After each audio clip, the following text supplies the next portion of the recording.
మనం ఈ గుప్త నిధుల పిచ్చి ఆ లెవెల్లో ఉంటుందా? ఇప్పుడు మనం చూడొచ్చు అహోబిలం మఠంలో గుప్త నిధులు తవ్వుతున్నారని, అలాగే తిరుమలలో కూడా జరుగుతుందని బయటకు వస్తున్నాయి వివరాలు.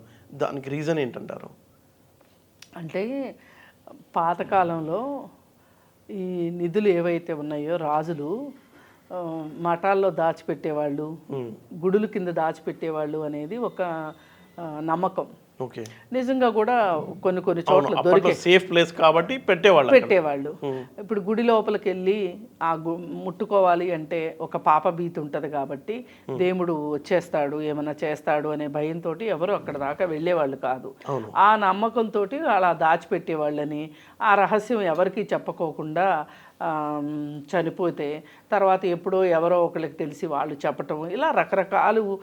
పైగా పురావస్తు శాఖ వాళ్ళు అప్పుడప్పుడు పురావస్తు శాఖకు సంబంధించి తవ్వకాలు చేపడతారు.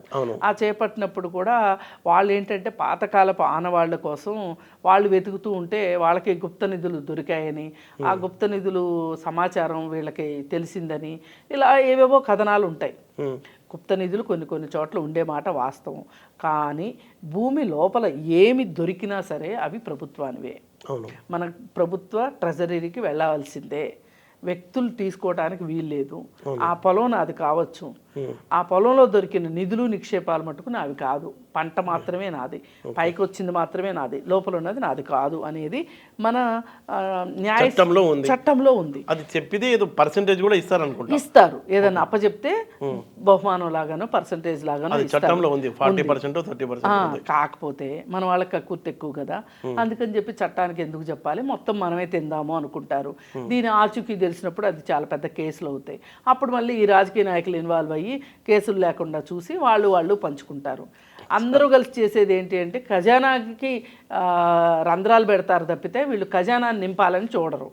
అయితే దీనిలో భాగంగా ఇప్పుడు ఈ రమణ దీక్షితులు అహోబిల మఠంలో గుప్త నిధుల తవ్వకాలు జగన్మోహన్ రెడ్డి చేయిస్తున్నాడు, తిరుపతిలో చేయిస్తున్నాడు అనే ఒక విషయాన్ని ఒక ఆడియోలో ఎక్కడో ఆడియో క్లిప్పింగ్ దొరికింది. దొరికితే అది విజయేంద్ర యాదవ్ అని చెప్పి అమిత్ షాకి పిఏ అని చెప్పుకుంటా ఉంటాడు. ఆయనకి తెలిసినట్టు, ఆయన అమిత్ షాకి చెప్పినట్లు, పైగా ఒట్టిగా చెప్పటమే కాకుండా సిబిఐ ఎంక్వైరీ వేయాలి అని చెప్పినట్లు వార్తలు అయితే ఉన్నాయి. ఈ వార్తల్లో ఇప్పుడు రమణ దీక్షితులు ఏం చెప్తాడు అంటే ఆ వాయిస్ నాది కాదు అని చెప్తున్నాడు.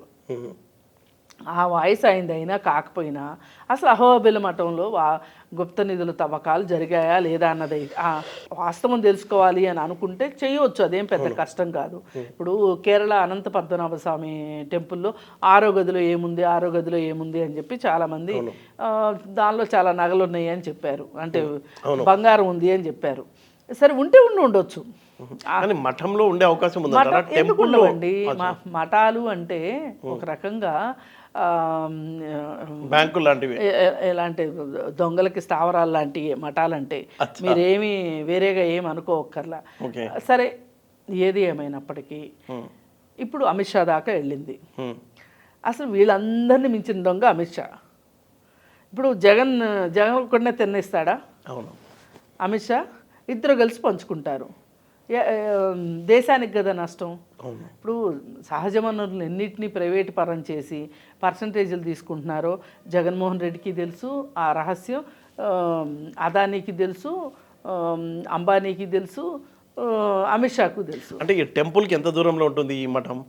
అది నాకు ఆ వివరాలు తెలియవండి. ఇదంతా ఏంటంటే రమణ దీక్షితులు చేసిన ఆరోపణ మాత్రమే. రమణ దీక్షితులేమో నాది కాదు ఆ వాయిస్ అంటున్నాడు. కానీ రమణ దీక్షితులు ఏంటి అంటే పోయినసారి చంద్రబాబు నాయుడుకి వ్యతిరేకంగా మాట్లాడమని చెప్పి జగన్మోహన్ రెడ్డి చెప్తే మాట్లాడిన వ్యక్తి, పింక్ డైమండ్ గురించి ఆ వివాదంలో అతను ఉన్నాడు. అయితే అతనికి ఏంటంటే అతనికి ఏదో చేస్తామని చెప్పి అతని చేత ఆ మాట చెప్పించారు. కానీ అతనికి కూడా టోపీ పెట్టేసేసి అతనికి ఏమీ ఇవ్వకపోతే అతను ఈ మధ్య కాలంలో కొంచెం బయటపడిపోయి జగన్మోహన్ రెడ్డి అక్రమాల గురించి మాట్లాడుతున్నాడు రమణ దీక్షితులు. దానిలో భాగంగానే ఇది మాట్లాడి ఉండొచ్చు. అంటే పక్కా ఎన్నికలకు సంబంధించింది ఇది నేపథ్యంలో. అప్పట్లో ఏమో పింక్ డైమండ్, ఇప్పుడేమో అహోబిలం మఠంలో గుప్త నిధులు అని. అంటే రాజకీయాల్లో ఏదన్నా డ్యామేజ్, బ్లాక్ మెయిల్ అయి ఉండొచ్చు, లాభం ఉండవచ్చు. ఏది ఏమైనా ఇక్కడ మనం మాట్లాడుకోవాల్సింది ఏంటంటే రమణ దీక్షితులు అంత నీతి నిజాయితీ ఉన్న వ్యక్తే గనక అయితే గనక ఆ రోజు పింక్ డైమండ్ పోయింది అని చెప్పి, అసలు లేని పింక్ డైమండ్ పోయింది అని చెప్పి అతను అందరికీ అర్థమయ్యేటట్లు మాట్లాడేశాడు. ఇప్పుడు ఈ గుప్త నిధులు కూడా, అసలు గుప్త నిధులు అంటే ఏంటి, గుప్తంగా దాచిపెట్టిన నిధులు అని, అది ఎవరికి తెలియజేయాలి ఆ న్యూస్? ఇప్పుడు అక్కడ ఒక ప్రభుత్వం నిజాయితీగా నిఖార్సుగా ఉంటే ప్రభుత్వానికి తెలియజేయాలి, లేదు అనుకుంటే కేంద్ర ప్రభుత్వానికి లేఖ రాయాలి. అవన్నీ చేస్తే నాకేమొస్తుంది అనే ఆలోచన కూడా రమణ దీక్షితులకు ఉండొచ్చు కదా. ఏదైనా వీళ్ళంతా దొంగల ముఠ, వీళ్ళందరూ కలిసి పంచుకుంటారు రేపొద్దు. నిజంగా అక్కడ నిధులే ఉండాలే కానీ ప్రభుత్వ ట్రెజరీకి వస్తాయి అని అయితే మనం అనుకోవటానికి వీల్లేదు.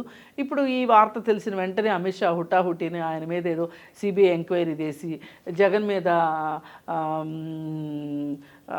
ఏమంటారు చర్యలు తీసుకుంటారు అని మనం అనుకుంటే దానంత అమాయకత్వం ఇంకొకటి లేదు.